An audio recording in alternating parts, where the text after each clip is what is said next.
मेरे प्यारे विद्यार्थियों, अभी तक हम लोगों ने त्रिभुज का एक बेसिक परिचय पढ़ा और आज हम त्रिभुज के प्रमेय पढ़ते हुए उस पर छोटे छोटे एक्सरसाइज 1-2 क्वेश्चन करते हुए आगे बढ़ रहे हैं। तो आइए हम शुरू करते हैं त्रिभुज का प्रमेय। इसमें हम आज प्रमेय संख्या 1 की बात करते हैं। प्रमेय 1 क्या है? प्रमेय 1 में ये कहा गया है कि त्रिभुज के किन्हीं दो भुजाओं का योग तीसरी भुजा से सदैव बड़ा होता है। यानी कहने का आशय ये हुआ कि यदि ABC एक त्रिभुज हो तो त्रिभुज की दो भुजाओं का योग AB प्लस BC ये सदैव बड़ा होगा तीसरी भुजा से, BC प्लस AC ये सदैव बड़ा होगा तीसरी भुजा से, और AB प्लस AC सदैव बड़ा होगा तीसरी भुजा से। ध्यान रखिएगा कि किन्हीं त्रिभुज की दो भुजाओं का योग तीसरी भुजा से सदैव बड़ा होता है। अब इस नियम के आधार पर बहुत सारे प्रश्न बनते हैं जो बहुत छोटे में हल हो सकते हैं। तो आप इसे नोट कर लीजिए। आइए इस पर एक क्वेश्चन करते हैं। चलिए एक एग्जाम्पल देखते हैं। प्रश्न इस तरह है कि दो सरल रेखाएं AB तथा CD जो एक दूसरे को किसी बिंदु O पर काटती हैं, एक बिंदु P उसी तल पर है जिस तल पर बिंदु A, B, C और D है, तो सही संबंध होगा PA plus PB plus PC plus PD का मान बराबर होगा OA plus OB plus OC plus OD के। दूसरा है PA plus PB plus PC plus PD का मान बड़ा होगा OA plus OB plus OC plus OD के। और तीसरा है PA plus PB plus PC plus PD का मान छोटा होगा OA plus OB plus OC plus OD के। और चौथा है नन ऑफ दीज। आपको मैं बताया हूँ कि डायग्राम को उसी तरह बनाइए जैसे ऐसे प्रश्न कहता है। क्या कह रहा है? प्रश्न कह रहा है दो सरल रेखा AB और CD एक दूसरे को O बिंदु पर काटती है। देखिए हमने यहाँ से बना दिया दो सरल रेखा AB और ये CD जो एक दूसरे को बिंदु O पर काट रही हैं। एक बिंदु P उसी तल पर है जिस तल पर A, B, C और D है। तो देखिए A, B और C, D इसी बोर्ड पर है, यानी इस सरफेस पर है। तो हम इसी सरफेस पर कहीं पर एक बिंदु P ले लेते हैं। ठीक है। अब कहता है कि इनमें क्या रिलेशन होगा। अब आपको यहाँ पर ध्यान रखना है बालकों कि जो ऑप्शन में दिया जाए वो चित्र पे होना चाहिए, तभी हम प्रश्न को हल कर पाएंगे। ऑप्शन में देखो PA, चित्र में PA नहीं है, P और A बिंदु है, मिला दे। देखो यहाँ से PA हो गया, मिलाना पड़ा।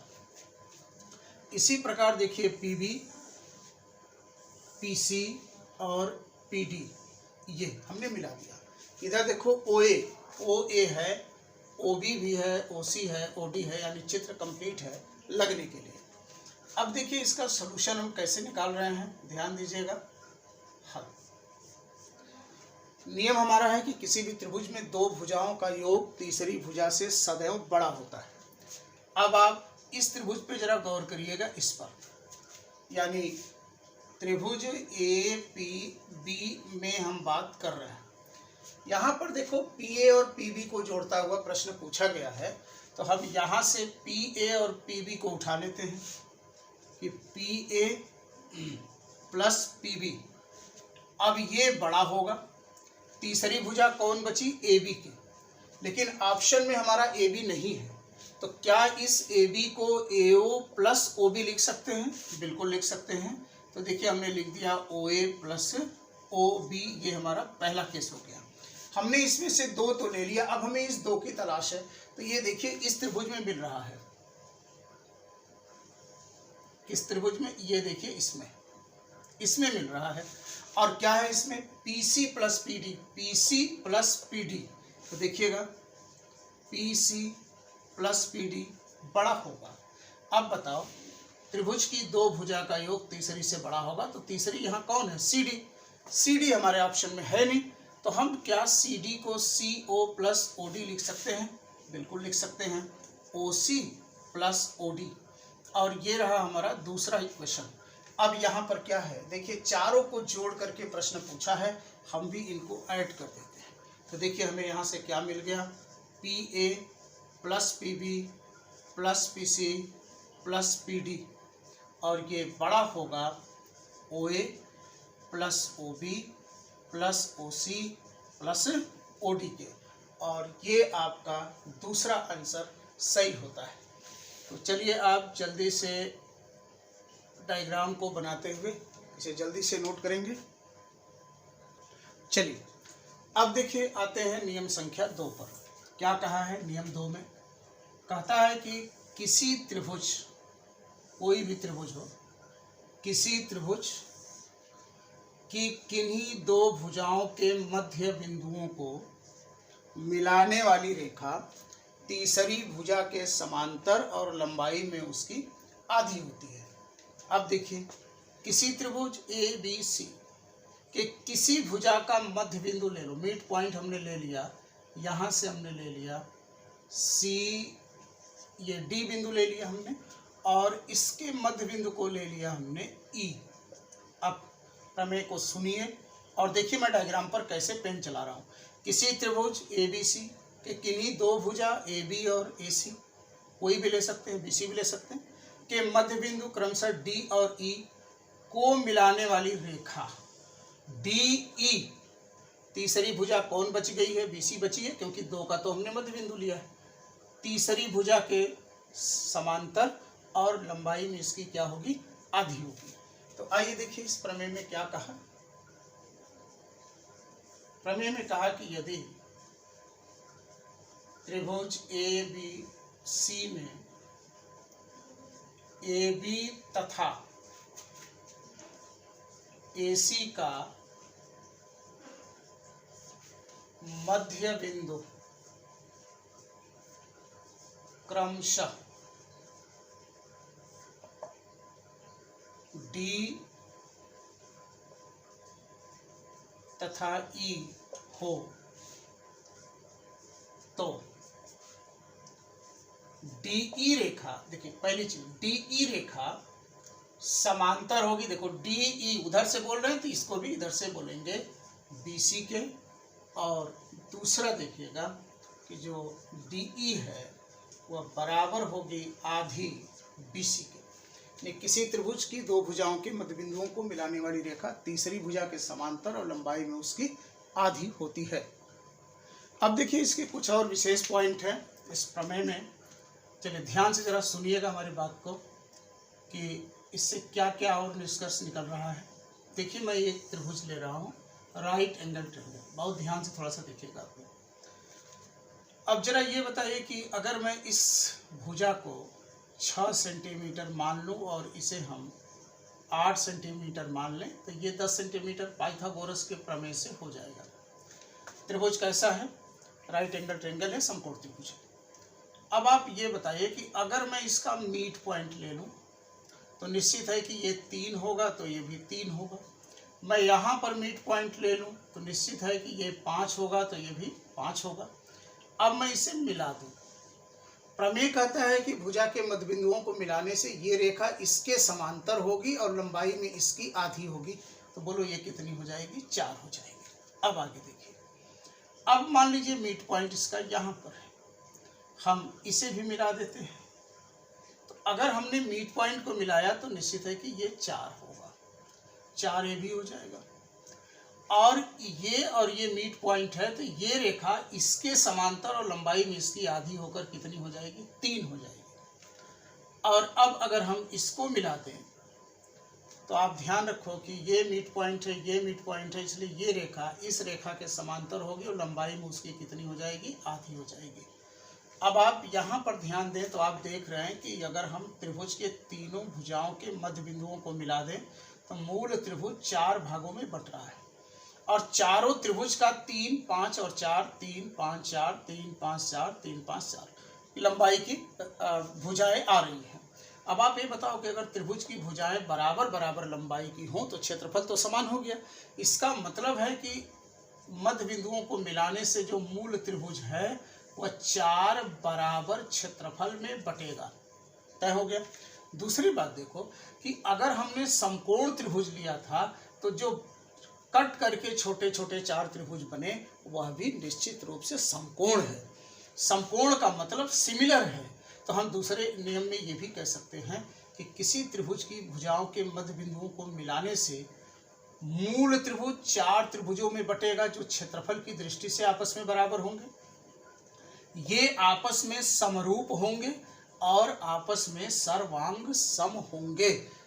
अगली पॉइंट कि जैसा मूल त्रिभुज होगा, समकोण है तो देखिए सारे के सारे समकोण, अगर ये समबाहु होता तो सब के सब समबाहु, ये विषम बाहु होता तो सब के सब विषम बाहु होते।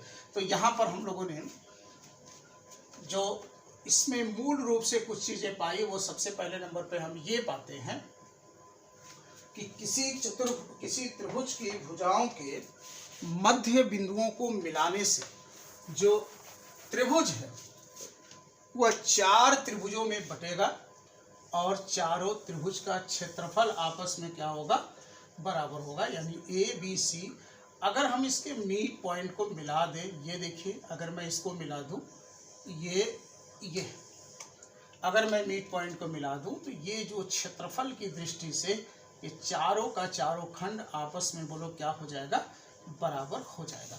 इस पे बहुत प्रश्न पूछे गए हैं। तो पहले तो आप जो इसके मूल पॉइंट हैं उसे आप ध्यान दीजिएगा। ये आपका पहला केस हुआ कि मूल त्रिभुज 4 बराबर समरूप सर्वांग सम त्रिभुज में बट जाता है। एक चीज तो ये ध्यान रखना है आपको कि अगर हम किसी त्रिभुज की भुजाओं के मध्य बिंदुओं को मिला दिया जाए तो मिला दे तो वो जो है 4 बराबर त्रिभुजों में चारों आपस में समरूप होंगे, चारों आपस में सर्वांग सम होंगे और हर त्रिभुज मूल त्रिभुज के भी क्या होगा, समरूप होगा, ऐसा बट जाएगा। अब देखिए इस पर कुछ प्रश्न जो आपके एग्जाम में पूछे जा चुके हैं, हम उस पर कुछ बात कर लेते हैं। आइए देखिए क्वेश्चन कैसे कैसे आपको पूछा गया है इस पर, तो कुछ प्रश्न हम यहाँ से उठाते हैं। देखिएगा एक एग्जाम्पल हम यहाँ से ये उठा रहे हैं कि त्रिभुज PQR में भुजा PQ और PR का मध्य बिंदु X और Y हो तो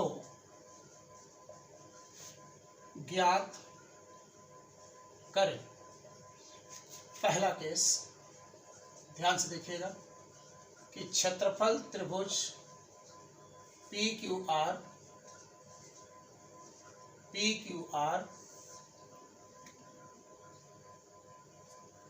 और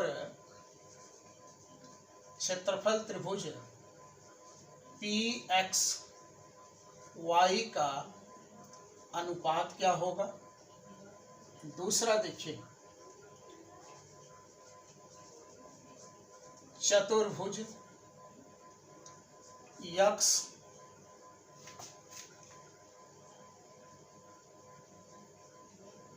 XQRY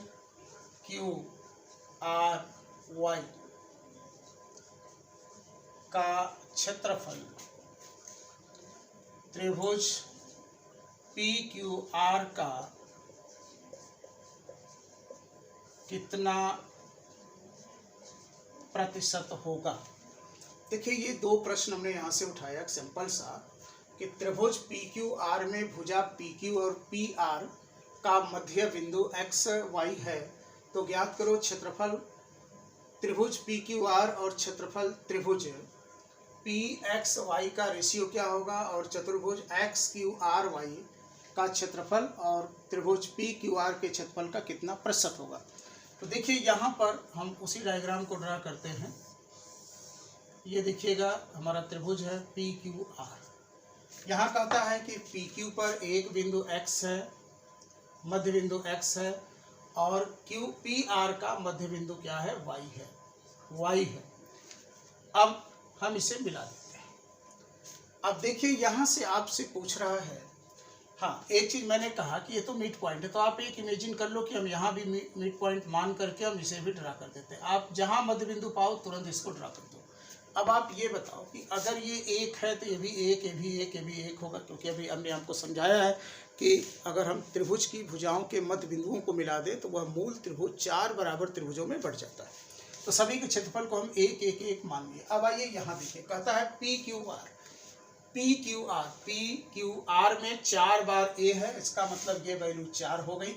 और यहाँ देखो पी एक्स वाई में वैल्यू कितनी है, 1 है, यानी ये आंसर आ गया 4:1। अब चलिए देखिए दूसरे प्रश्न पे आते हैं। कहता है कि चतुर्भुज एक्स क्यू आर वाई, देखिए कहाँ है एक्स क्यू आर वाई, बोलो कितनी है इसमें, 1 2 3 है, ये 3 है। और इसमें परसेंटेज पूछा है पी क्यू आर, ये 4 है। तो देखिए 3/4 100 से गुना कर दिया और ये इसका परसेंट वैल्यू आ गया, बोलो कितना, 75%। अच्छा, अगर यही सवाल कुछ ऐसे पूछा होता कि मान लीजिए, चलिए एक प्रश्न हम इसमें और बढ़ा देते हैं कि त्रिभुज पी एक्स वाई चतुर्भुज वाई आर क्यू एक्स का कितना प्रतिशत है, मान लो ऐसे पूछ दिया हो, तब हम क्या करते हैं, यहाँ देखो पी एक्स वाई कितनी है, बोलो पी एक्स वाई में 1 है, और चतुर्भुज वाई आर क्यू एक्स में 1 2 3 है, और हमें निकालना है डियर परसेंट। अब बताओ ये कितना हो गया, 33 सही 1/3%। तो इस तरह के सवाल को हमें किसी वैल्यू को लेकर हल करने की ज़रूरत नहीं है। हम अपने से 1 2 3 1 2 3 कुछ भी XYZ माने और कंडीशन को रखते हुए हम इसको लेकर अगर हल करें तो हम ऐसे प्रश्नों को बड़े आराम से हल कर सकते हैं। चलिए आते हैं अगले प्रमेय पर, और देखिएगा प्रमेय संख्या 3। ये बहुत इंपॉर्टेंट होगा, ध्यान से देखिएगा। इसको हम कहते हैं माध्यिका संगमन प्रमेय। माध्यिका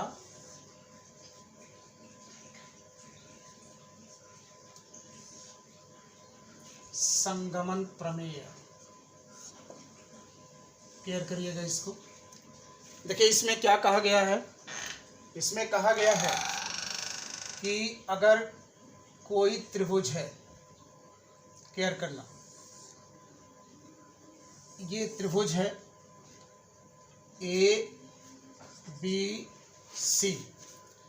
ABC। एक त्रिभुज है जिसकी माध्यिका AD माध्यिका है, इधर से BE माध्यिका है और इधर से CF माध्यिका है, और ये एक दूसरे को बिंदु G पर काट रही है। ध्यान रखिएगा, आपको मैं बता भी चुका हूं इससे पहले वीडियो में कि माध्यिकाओं के कटान बिंदु को केंद्रक या गुरुत्व केंद्र कहते हैं। ध्यान रखिए, केंद्रक या गुरुत्व केंद्र कहते हैं। एक बार एग्जाम में पूछा था SSC के माध्यिकाओं का कटान बिंदु होता है और उसमें केंद्रक नहीं लिखा था, गुरुत्व केंद्र लिखा था, काफ़ी कंफ्यूज हुए थे बच्चे। तो ध्यान रखिएगा, ये सेंटर ऑफ ग्रेविटी है। सेंटर ऑफ ग्रेविटी की एक विशेषता और है कि अगर कोई त्रिभुजाकार समान रूप से फैला हुआ पत्ती ले लीजिए चादर की और एक सुई की नोक को उसके सेंटर ऑफ ग्रेविटी पे लगा दीजिए तो वह त्रिभुज बिल्कुल बैलेंस होता है। कहने का आशय है कि ये उसका संतुलन बिंदु होता है जहाँ पर कि उसके पूरा का पूरा भार निहित हो जाता है। तो ध्यान रखिएगा, ये सेंटर ऑफ ग्रेविटी है जिसे हम गुरुत्व केंद्र भी कहते हैं। अब यहाँ पर देखो प्रमेय में क्या कहा, प्रमेय ने ये कहा कि यदि त्रिभुज ABC में माध्यिकाओं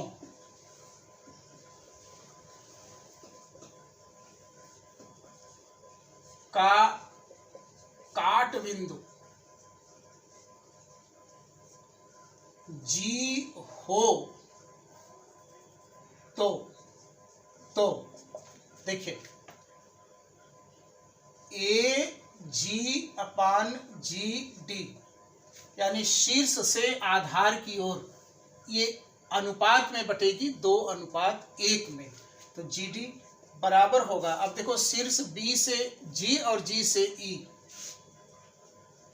बी जी अपान जी ई बराबर, यहां देखो सी से जी, जी से एफ, और ये वैल्यू होगी कितनी 2:1 की। तो यानी प्रमेय क्या कहा कि त्रिभुज की माध्यिकाएं एक बिंदुगामी होती हैं, अर्थात एक बिंदु से जाती हैं और एक दूसरे को शीर्ष से आधार की ओर 2:1, ये अनुपात है वैल्यू नहीं, 2:1 में विभाजित करती हैं। और यहाँ पे आपने देखा कि अगर ये माध्यिकाओं का कटान बिंदु जी है तो शीर्ष से आधार मतलब यहाँ से इधर की ओर हमेशा देखेंगे 2:1 2:1 2:1। चलिए इसको आप जल्दी से नोट करिए, तो इस पे एक आप प्रश्न किया जाए। देखिए एक सवाल आ गया कि त्रिभुज ABC में माध्यिका AD का मध्य बिंदु O है तथा त्रिभुज का केंद्रक G है, तो AO और OG का अनुपातिक रिलेशन क्या होगा।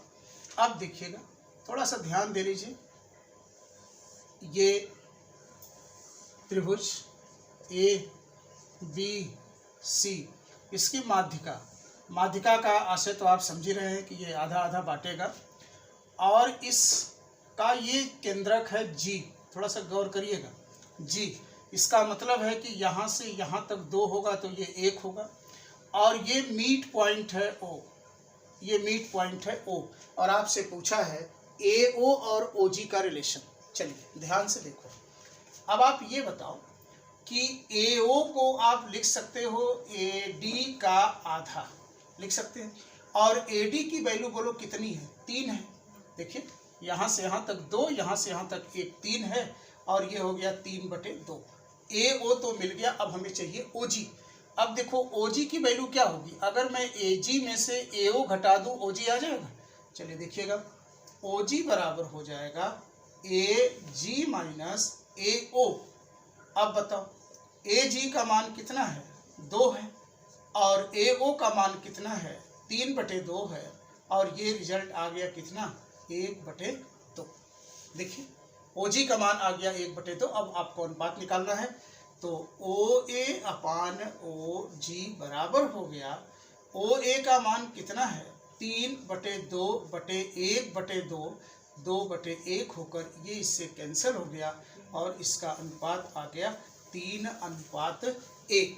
अनुपात का एक रिलेशन हम लोग अभी आगे चल करके पढ़ेंगे कि मास पॉइंट ऑफ सिमेट्री, वहाँ से भी हम इसको निकालेंगे, वहाँ सिखाएंगे, लेकिन अभी आप चूँकि प्रमेय पर फोकस कर रहे हैं इसलिए आप इसको जानते रहिए, और वो तो एक एडिशनल तरीका होगा जिसको हम आपको बताएंगे कि वहाँ से भी हम इसको कैसे निकाल सकते थे। चलिए इसको जल्दी कर लीजिए। चलिए देखिए एक सवाल हो रहा है कि BD और CE त्रिभुज ABC की माध्यिकाएं हैं, यदि EO बराबर 7 है तो आपसे OC की वैल्यू पूछा है। अब बताओ अगर ये माध्यिका है तो ये सेंटर ऑफ ग्रेविटी होगी, तो ये 1 और ये 2 अनुपात होगा। यहाँ से देखो 1 यूनिट बराबर किसके है 7 के, तो 2 यूनिट बराबर किसके हो जाएगा 14 के, और यही आपके प्रश्न का क्या हो गया आंसर हो गया। एक बार फिर से ध्यान दे लीजिए कि मैं इसको बल्कि ऐसे कर दूं।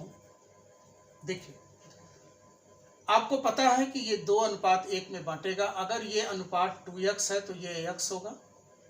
अब बताइए यहाँ से दिया है x बराबर 7 सेमी, और निकालना कितना है 2x, इसलिए 2x का मान होगा 7 × 2 यानी बोलो कितना 14 सेंटीमीटर, और ये आपका बी ऑप्शन इसका आंसर हो गया। CE तो CE है तो यहाँ से 14 और ये 7,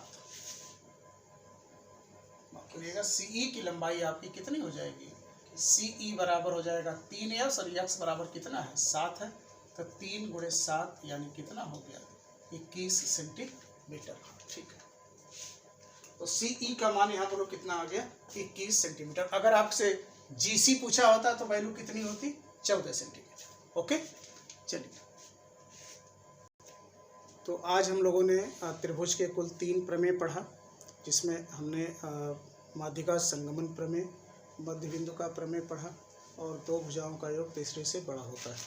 इसके बाद कल का जो हमारा क्लास होगा यानी वीडियो होगी वो क्षेत्रफल से संबंधित प्रमेय पर होगी, जो एरिया के सवाल को टारगेट करने में काम करेंगे, लेकिन त्रिभुज से रिलेटेड है, इसलिए हम लोग अगले वीडियो में उसको पढ़ेंगे, मिस नहीं करेंगे आप लोग, और आप रेगुलर क्लास करते रहिए। ओके।